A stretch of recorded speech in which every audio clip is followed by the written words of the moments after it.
I think there's no compelling case of any kind for a rate increase in September. We're looking at an economy where the number of hours people have worked, total hours in the economy, has basically shrunk in the last 6 months, where measures of medium-term inflation expectations are either stable or declining, and where actual inflation is below the Fed's 2% target. So I can't see any case at all for a tightening. And I worry that the framework that the Fed is using really isn't a consistent one.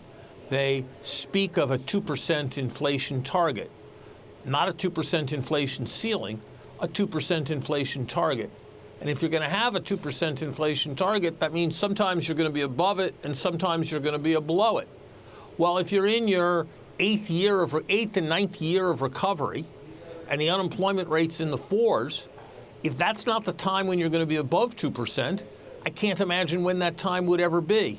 So I don't understand why the discussion that comes out of the Federal Reserve is about the need to halt or slow the economy so that inflation doesn't ever get above 2%, when it seems to me that, consistent with their framework and their principles, they should want inflation to be a little above 2%.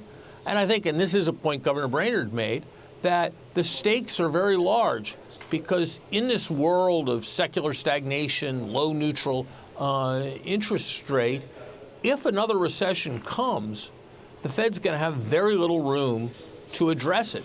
They don't have anything like the 500 basis points they've had historically.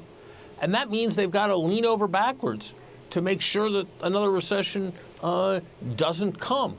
So I do not understand the hyper concern about inflation getting above 2% when that won't happen. It probably would be okay if it did happen. And the confidence, which I can see no basis for in the evidence, that somehow if we did have another recession, it's something that the Fed would be able to manage. So I think there needs to be a significant strategic realignment in the Fed's posture, and certainly that means not raising rates in September.